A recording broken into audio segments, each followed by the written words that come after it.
La raison étant que nous ne sommes pas arrivés à la fin du procès où il sera nécessaire de pondérer les éléments de preuve. À cette phase de la procédure, il n'est pas demandé à la Chambre de déterminer les questions de fiabilité ou de crédibilité par rapport aux éléments de preuve. Si la Chambre venait à considérer que les éléments de preuve ne sont pas suffisants d'après le critère, alors le procès continuera pour déterminer le bien fondé du procès par rapport à une détermination de culpabilité ou d'innocence des accusés. Si la Chambre détermine que tel n'est pas le cas, eu égard à certains chefs d'inculpation, elle pourra prononcer des acquittements par rapport à ces chefs d'inculpation et continuer le procès pour les autres. Au cas où les éléments de preuve ne parviendraient pas à prouver tous les chefs d'inculpation, alors les accusés ont tout à fait le droit d'être acquittés. Mais il convient de savoir, de s'interroger comment le critère devra être appliqué. À cette phase de la procédure, la Chambre de première instance, qui examine les éléments de preuve, ne doit pas avoir à décider si elle pourra elle-même condamner les accusés. Elle doit d'ailleurs, de façon extrêmement scrupuleuse, s'abstenir de le faire afin de préserver à la fois les faits et les apparences de son impartialité et son impartialité.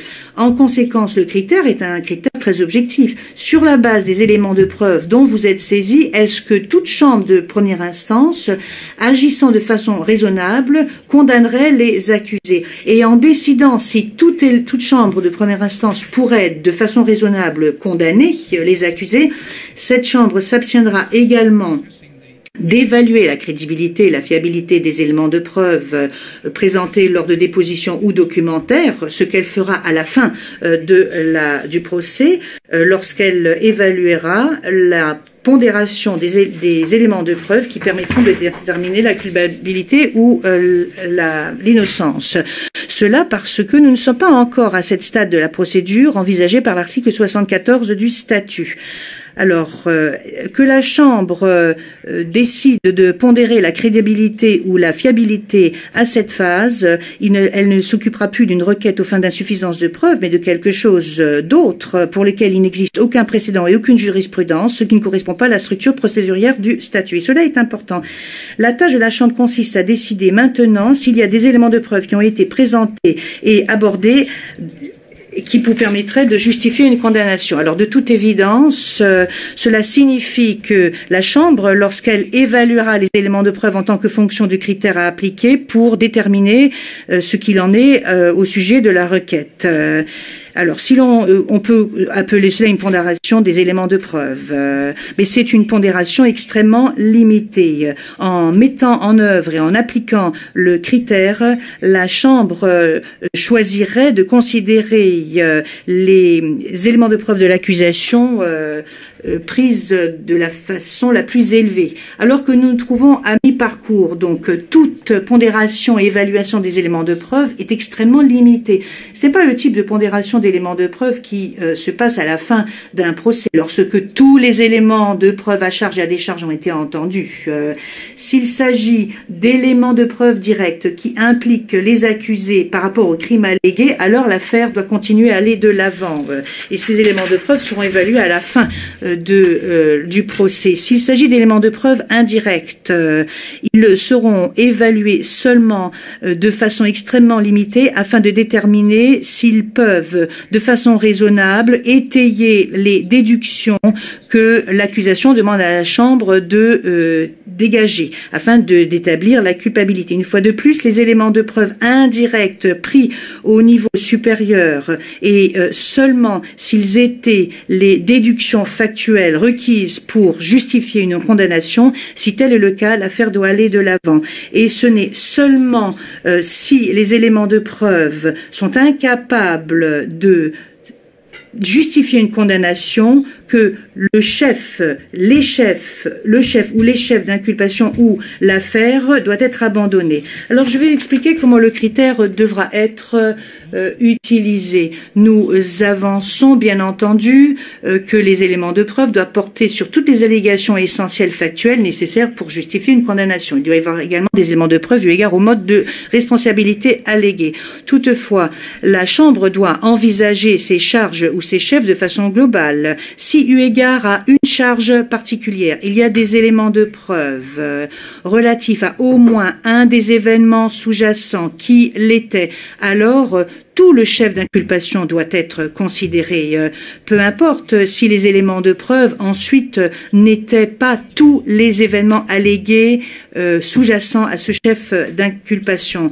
De même, s'il y a des éléments de preuve qui portent sur au moins un des modes de responsabilité allégués, tout le chef d'inculpation ou toute la charge doit être prise en considération. Monsieur MacDonald vous présentera une amélioration de cette règle générale dans l'intérêt du procès, dans l'intérêt de ce procès-ci. Mais je vous ai déjà présenté l'approche générale. En un mot commençant, la question qui commence à se poser est comme suit. Est-ce qu'il existe des éléments de preuve qui ont été présentés et discutés devant la Chambre, éléments de preuve qui permettraient à une Chambre de première instance raisonnable de condamner les accusés des charges qui leur sont reprochées.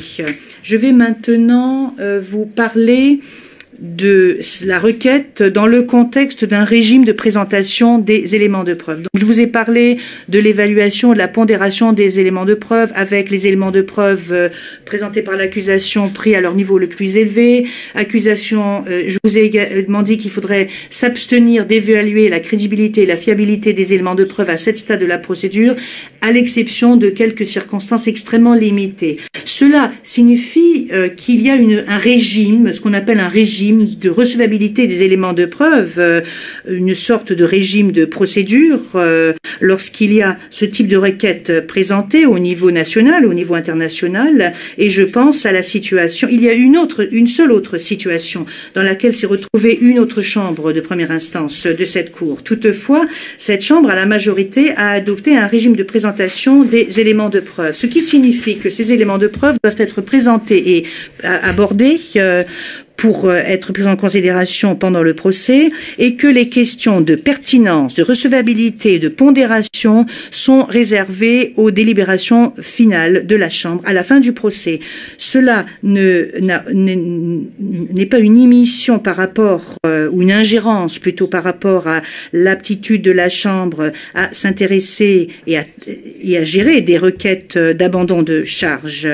Conformément à la décision rendue par la Chambre d'appel dans l'affaire Bemba, article 70, et je ferai référence au paragraphe 75 de notre réplique, lorsque les éléments de preuve sont présentés, ce que l'on attend de la part d'une chambre de première instance, c'est d'appliquer l'article 74.2 du statut et ainsi de s'appuyer sur cet article pour évaluer les éléments de preuve. En appliquant le texte, le critère de la capacité des éléments de preuve requis pour justifier de façon raisonnable une condamnation, sans pour autant, pour le moment, pondérer ou évaluer la crédibilité ou la fiabilité des éléments de preuve, tous les éléments de preuve présentés jusqu'à maintenant devraient être considérés par la Chambre, ce qui signifie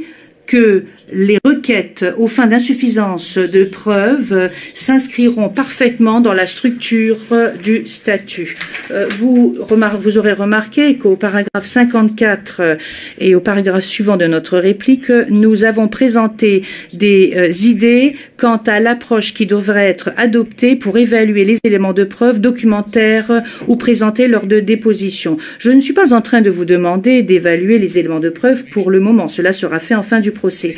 Mais les écritures ont été présentées pour aider la Chambre à être consciente des paramètres qui pourraient avoir une incidence sur l'évaluation des éléments de preuve lorsqu'elle considère si les éléments de preuve présentés sont tels qu'ils pourraient justifier des condamnations raisonnables. Je ne vais pas revenir sur ces arguments présentés par écrit et plutôt j'aimerais juste en dernier lieu vous parler du contexte de la procédure. Ces requêtes d'insuffisance de preuves doivent s'imbriquer dans leur contexte de procédure, qui essentiellement consiste à protéger les droits des accusés et à modeler et s'intéresser à ce type de questions.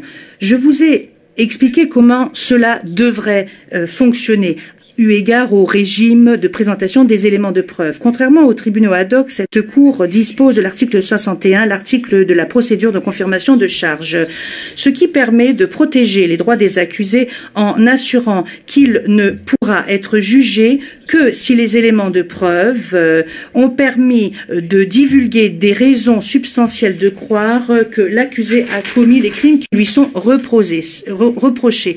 Cette procédure permet également de mieux se concentrer sur les questions qui seront présentées lors du procès, étant donné que l'accusé est jugé sur la base des charges qui sont confirmées. Comme je vous l'ai dit, l'article 61, qui est l'article de la procédure de la confirmation des charges, représente une protection importante des droits des accusés qui ne sont pas traduits en justice, à moins qu'il n'y ait des éléments de preuve suffisants pour justifier un procès.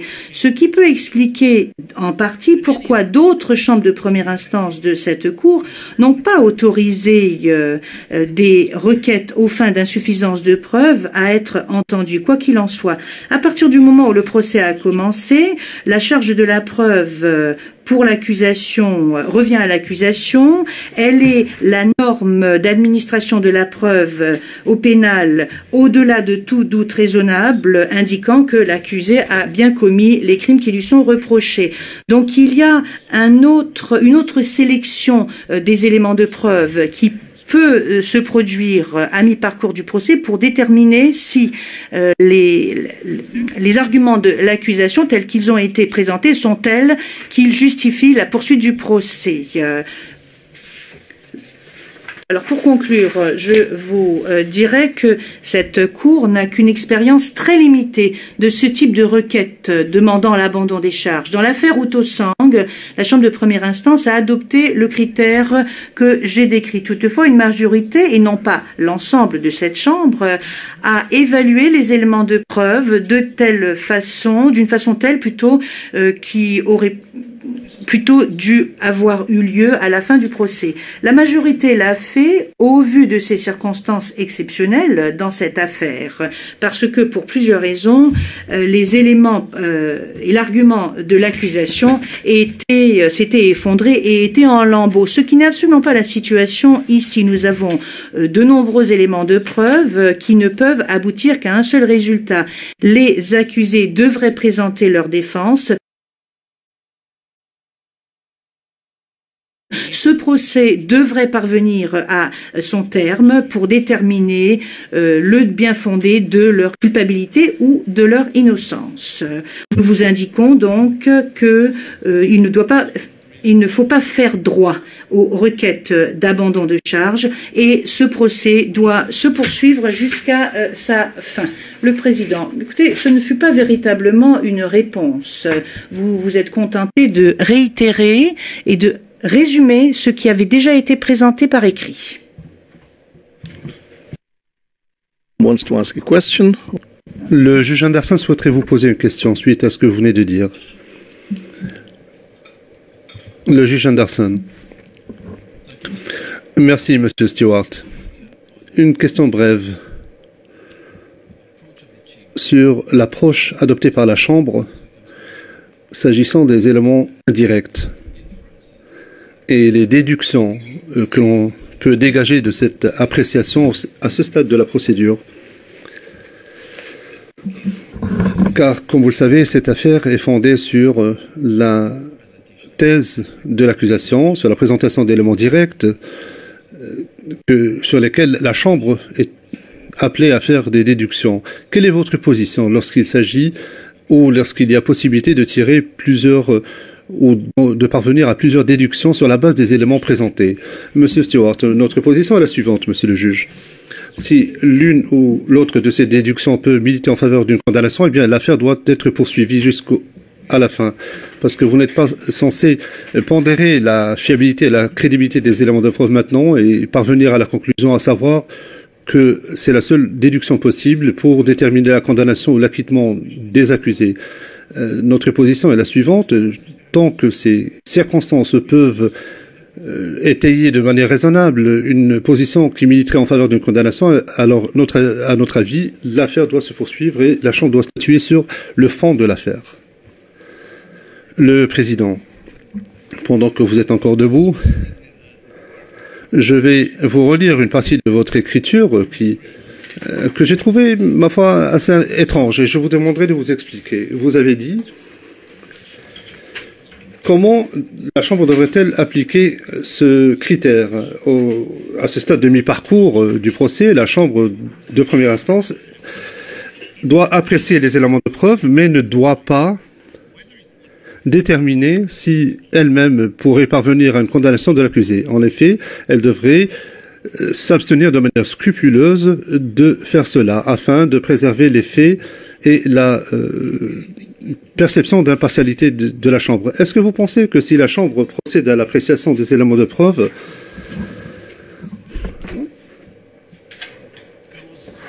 que cela minera son impartialité?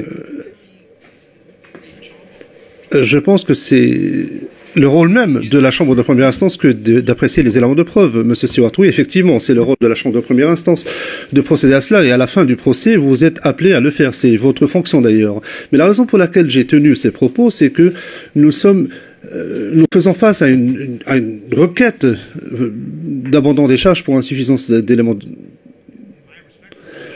À notre avis, la Chambre ne devrait pas prendre ce pas supplémentaire qui consisterait à apprécier la fiabilité et la crédibilité des éléments de preuve à ce stade. Permettez-moi de faire référence à l'opinion dissidente dans l'affaire Routosang. Et je crois que cette opinion résume très bien la situation. Qu'adviendrait-il, et je ne dis pas que c'est le cas en l'espèce, mais qu'adviendrait-il si une Chambre de première instance devait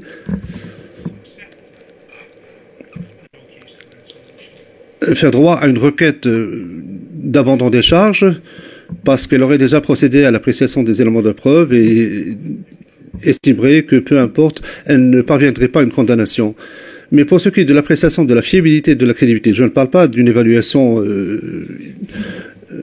théorique, et qu'il devait y avoir appel et que l'affaire ou que la Chambre d'appel renvoie le procès pour qu'il soit poursuivi parce qu'elle n'était pas d'accord sur le droit. Une des deux parties dirait alors que la Chambre s'est déjà engagée dans un sens ou un autre, alors qu'à ce stade de la procédure, elle n'était pas censée le faire.